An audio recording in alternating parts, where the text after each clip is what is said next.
വിശദമായ വാർത്തയിലേക്ക് വരുമ്പോൾ പട്ടാമ്പിയിലെ ഗർഭിണിയുടെ മരണം ചികിത്സാ പിഴവില്ലെന്ന Palakkad DMO doctor TV Rosh. ചികിത്സാ പിഴവില്ലെന്നാണ് നിഗമനമെന്ന് ഡോക്ടർ റോഷ് പറഞ്ഞു. പോസ്റ്റ്മോർട്ടം റിപ്പോർട്ടിലും പ്രാഥമിക വിവരവും ഇതുതന്നെയാണ്. അമ്നിയോട്ടിക് ഫ്ലൂയിഡ് എംബോളിസം സംഭവിച്ചതാണ് മരണകാരണമെന്ന് DMO പറഞ്ഞു. 8-ാം തീയതിയാണ് അവർ എക്സ്പെക്റ്റഡ് ഡേറ്റ് ഓഫ് കൺഫൈൻമെൻറ്റ് അവരുടെ പ്രസവത്തിന് ഒരു ഡേറ്റ് ഉണ്ടായിരുന്നു. പക്ഷെ 16-ന് വന്ന ഒരു ഫാൾസ് ലേബർ പെയിൻ ആയിട്ടാണ് അവർ വന്നത്. അപ്പോൾ അവർ ദൂരം തൃത്താലയാണ് അവർ വീട്. അപ്പോൾ വരാനുള്ളൊരു അസൗകര്യം കൊണ്ട് ഇപ്പോൾ വീട്ടിൽ വെച്ച് ഡെലിവറി ആവേണ്ട വരാനുള്ളൊരു ബുദ്ധിമുട്ടുണ്ടോയെന്ന് വെച്ചാൽ ഡോക്ടേഴ്സ് അവരെ അവിടെ ആശുപത്രിയിൽ അഡ്മിറ്റ് ആവാനുള്ളൊരു അഡ്വൈസ് കൊടുത്തു. അപ്പോൾ അവർ 3 ദിവസം അവർ പെയിനും കാര്യങ്ങളൊന്നും ഉണ്ടായില്ല. 19-ാം തീയതി അവർക്ക് വൈകിട്ട് ചെറുതായിട്ടുള്ളൊരു ലേബർ പെയിൻ ഉണ്ടായിരുന്നു. അപ്പോൾ അതായിട്ട് ബന്ധപ്പെട്ടുകൊണ്ടുള്ള വേണ്ട ചികിത്സകൾ കാര്യങ്ങളും നൽകിയിരുന്നു അവർക്ക്.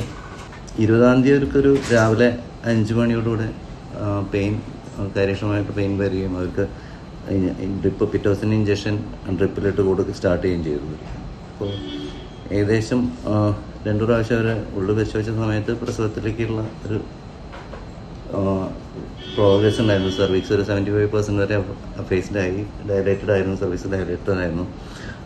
ഒരു 10-15 വെള്ളം പൊട്ടിപ്പോകാന്ന് പറഞ്ഞാൽ അമ്നിയോട്ടിക് ഫ്ലൂയിഡിൻ്റെ നാച്ചുറലി അത് തന്നെ അയറം എന്ന് പറയുക, അയറം ചെയ്തതല്ല, നാച്ചുറൽ ആയിട്ടുള്ള ഇതുണ്ടായി. അതിനുശേഷം ഒരു 15 മിനിറ്റ് 10:45 ലെവറോനുള്ള പേഷ്യൻ്റ് പെട്ടെന്ന് കൊലാപ്സ് ചെയ്യുന്നു.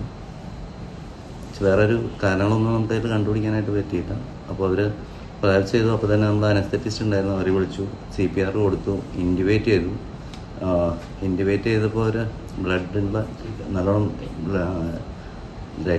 രക്തം ലങ്സിലൂടെ കാണുന്നതായിട്ടുള്ള ഒരു കാര്യം പറഞ്ഞു. അവർ പേഷ്യൻറ്റിന് CPR ചെയ്തുകൊണ്ട് തന്നെ മെഡിക്കൽ കോളേജിലേക്ക് കൊണ്ടുപോകാനുള്ള ഒരു ഡിസ്കഷൻ ആയിരുന്നു ആദ്യം. പക്ഷേ അവർക്ക് അങ്ങോട്ട് ട്രാൻസ്ഫർ ചെയ്യാനായിട്ട് സാധിച്ചില്ല. എന്ന് വെച്ചാൽ ദൂരം കൊണ്ട് അവർ നമ്മുടെ PK ദാസ് മെഡിക്കൽ കോളേജിലേക്കാണ് കൊണ്ടുപോയത്. പക്ഷേ അവിടെ എത്തുമ്പോഴേക്കും മരണം സംഭവിച്ചെന്നുള്ളതാണ് ഒരു റിപ്പോർട്ടിൽ പറഞ്ഞിട്ടുണ്ടായിരുന്നത്.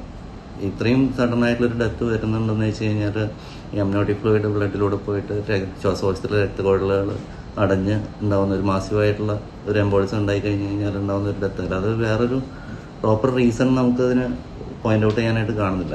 പോസ്റ്റ്മോർട്ടം റിപ്പോർട്ട് ഫൈനലി വന്നു കഴിഞ്ഞാൽ തന്നെ കാണുള്ളൂ. പട്ടാമ്പി താലൂക്ക് ആശുപത്രിയിൽ ചികിത്സയിലുണ്ടായിരുന്ന ഗർഭിണി തൃത്താല മേഴത്തൂർ സ്വദേശിനി 29-കാരി നൌഷിജയാണ് മരിച്ചത്.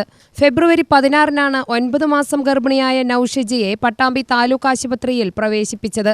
20-ന് രാവിലെ 10:30 ശ്വാസതടസ്സവും രക്തസ്രാവവും ഉണ്ടായതിനെ തുടർന്ന് വാണിയംകുളത്തെ സ്വകാര്യ ആശുപത്രിയിലേക്ക് മാറ്റുകയായിരുന്നു. ആശുപത്രിയിലെത്തുമ്പോഴേക്ക് യുവതിയുടെ മരണം സംഭവിച്ചിരുന്നു. UTV news Palakkad.